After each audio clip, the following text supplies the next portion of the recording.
Cuando nos adentramos en los anales del Imperio Romano, ciertos nombres resuenan por los pasillos del tiempo con una particular fuerza.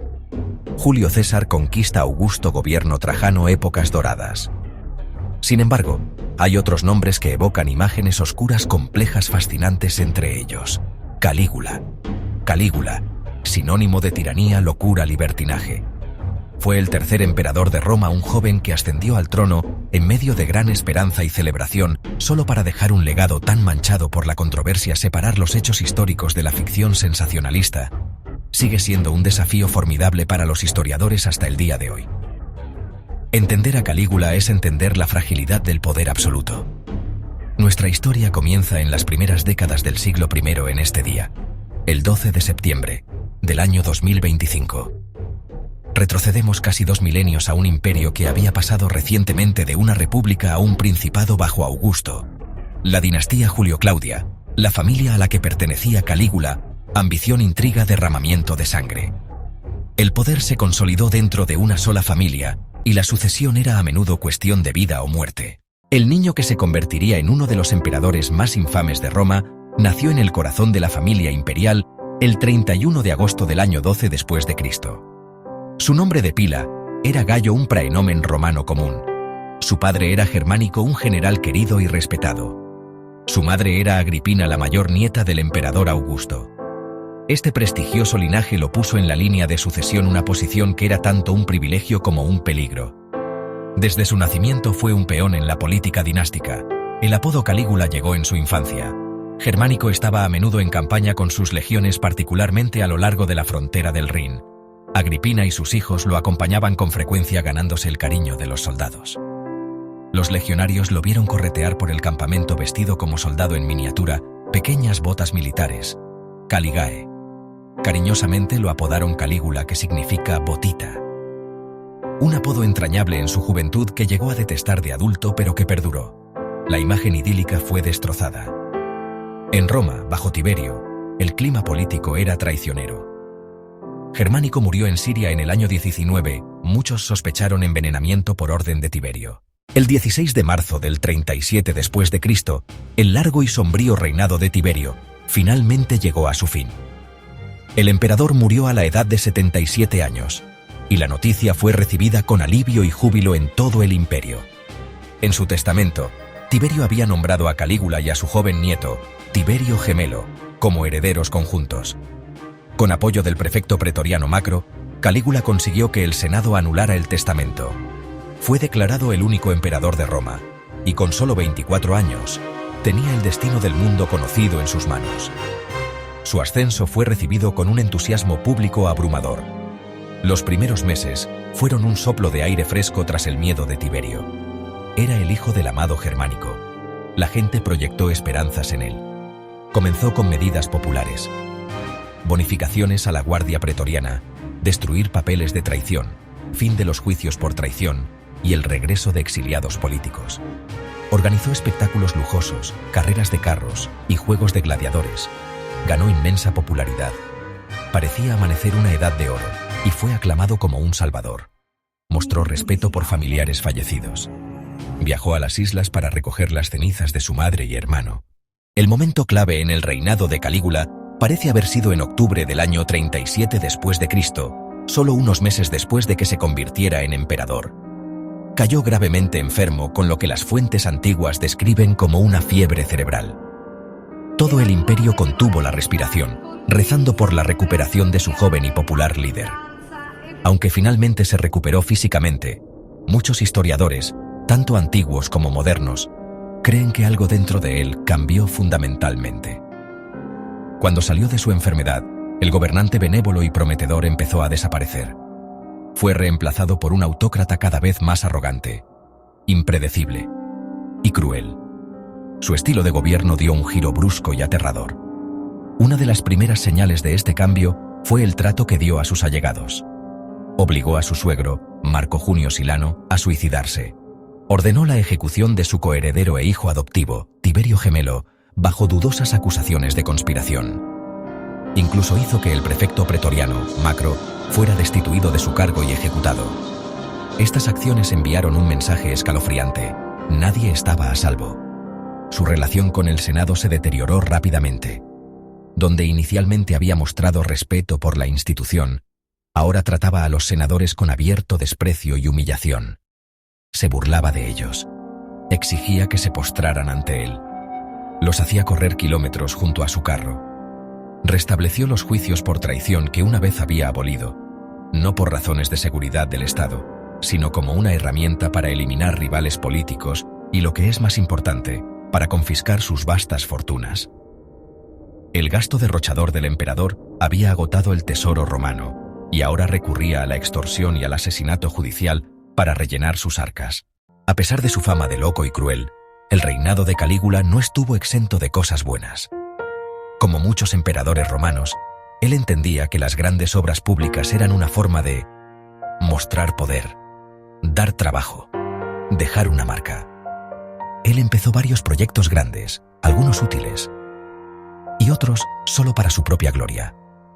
En Roma, él terminó algunos proyectos que Tiberio había empezado: Templo de Augusto, Teatro de Pompeyo. También inició cosas nuevas, incluyendo la construcción de 2 acueductos enormes para la ciudad de Roma: Aqua Claudia, Anio Novus. Estos acueductos fueron obras maestras de la ingeniería romana. Aunque se terminaron después de su muerte por su sucesor, Claudio, fue Calígula quien los empezó y pagó su construcción. Estas estructuras no fueron obra de un loco, sino de un gobernante que se preocupaba por las necesidades prácticas de su capital. Él mandó construir un puente flotante que se extendía por 3 millas a través de la bahía de Baiae, cerca de Nápoles. El puente temporal se construyó sobre una fila de barcos mercantes anclados uno al lado del otro.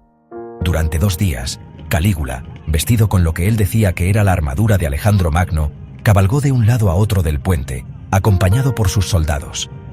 Cuentan que hizo esto para desafiar la profecía de un adivino que dijo que él no tenía más posibilidades de ser emperador que de cruzar a caballo la bahía de Baiae. Otro de sus proyectos famosos fue la creación de 2 barcos enormes y súper lujosos para usarlos en las tranquilas aguas del lago Nemi. Estos no eran solo barcos, eran palacios flotantes, adornados con mármol, mosaicos y tuberías de plomo para agua fría y caliente. Estaban dedicados a la diosa Diana, pero servían principalmente para el placer y la diversión privada del emperador. Estos barcos magníficos fueron sacados del fondo del lago en el siglo XX, solo para ser destruidos en la Segunda Guerra Mundial. Ningún relato de Calígula estaría completo sin profundizar en el extraordinario catálogo de actos excéntricos y escandalosos. Es en estas historias donde la imagen del emperador loco toma forma. Algunos relatos pueden ser exagerados o inventados, por fuentes hostiles colectivamente pintan a un gobernante que rompió todas las normas. Sus acciones no solo fueron crueles, fueron extrañas, fueron teatrales, parecían diseñadas para humillar y conmocionar a la aristocracia. Parecía deleitarse en hacer lo impensable. Quizás la historia más famosa se refiere a su caballo, Incitatus. Incitatus tenía un establo de mármol, le dio un pesebre de marfil, le daba avena mezclada con hojuelas de oro. Tenía un séquito de sirvientes dedicados. La historia dice que planeó nombrarlo cónsul. Probablemente no lo hacía en serio, pero fue un insulto al Senado. Su vida personal fue un torbellino de libertinaje y escándalo. Acusaciones de relaciones incestuosas con sus 3 hermanas, especialmente con su favorita, Drusila. Tras su muerte, la deificó, la convirtió en la primera mujer romana en recibir ese honor. Impuso un luto público tan estricto que reír o bañarse fue castigado. También se decía que convirtió partes del palacio en un burdel, obligó a esposas e hijas de senadores a trabajar allí y luego se jactaba ante sus maridos. Uno de los aspectos más radicales y desestabilizadores del reinado de Calígula fue su enfoque sin precedentes de la religión. Aunque los emperadores anteriores, empezando por Augusto, habían sido deificados por el Senado después de sus muertes, Calígula no estaba contento con esperar. Empezó a exigir que se le adorara como un dios viviente. Esto fue una ruptura profunda con la tradición romana. En las provincias orientales del imperio, la adoración de gobernantes vivos era una costumbre helenística establecida desde hace mucho tiempo. Pero en la propia Roma se veía como la máxima expresión de la arrogancia monárquica y era profundamente ofensiva para las sensibilidades romanas tradicionales. Estaba cruzando una línea que incluso sus poderosos predecesores habían tenido cuidado de respetar. Las ambiciones divinas de Calígula no eran sutiles. Empezó a aparecer en público vestido como varios dioses y diosas: Hércules, Mercurio, Venus. Estableció un templo dedicado a su propia divinidad, Onumen, en Roma, completo con su propio colegio de sacerdotes. Los sacerdotes no eran solo hombres comunes, eran algunos de los ciudadanos más ricos y prominentes de Roma, incluyendo a su propio tío, Claudio, quienes fueron forzados a pagar sumas exorbitantes por el honor de servir en su culto. Incluso hizo que se quitaran las cabezas de famosas estatuas de dioses y se reemplazaran con semejanzas de su propia cabeza, difuminando la línea entre el emperador y el panteón divino. Su acto religioso más provocador fue su plan de erigir una colosal estatua dorada de sí mismo en el Templo de Jerusalén, el sitio más sagrado del judaísmo. Fue solo el asesinato de Calígula lo que impidió que esta crisis estallara en una guerra a gran escala. Para principios del año 41 después de Cristo, Calígula había logrado alenar a cada facción poderosa en Roma. El Senado lo despreciaba por la constante humillación y el miedo que les infligía. La aristocracia le tenía resentimiento por la confiscación de sus propiedades y la deshonra que trajo a sus familias. Incluso el ejército, que una vez lo había adorado como el hijo de Germánico, se estaba cansando de sus extrañas órdenes y su comportamiento impredecible. La conspiración final que lo derribó fue un esfuerzo conjunto. El líder del complot era Casio Querea, un tribuno de la Guardia Pretoriana. Calígula se había burlado de él por su voz aguda. El asesinato tuvo lugar el 24 de enero del año 41 después de Cristo. El emperador asistía a juegos y obras de teatro en el Monte Palatino. Al salir del teatro para ir a almorzar, tomó un pasaje privado y subterráneo. Querea y otros conspiradores lo esperaban allí. Querea dio el primer golpe. Una lluvia de puñaladas siguió. Suetonio dice que fue apuñalado más de 30 veces. El hijo de Germánico yacía muerto en un oscuro pasillo a los 28 años. El reinado de Calígula fue corto. Duró solo 3 años, 10 meses y 8 días, pero su impacto en la historia romana fue profundo y duradero.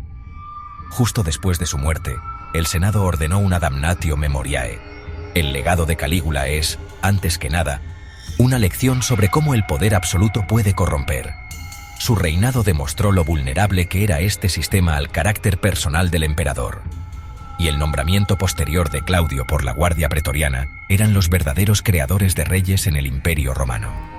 La línea entre un gobernante y un monstruo puede volverse terriblemente delgada. Un capítulo oscuro pero esencial en la épica historia del Imperio Romano.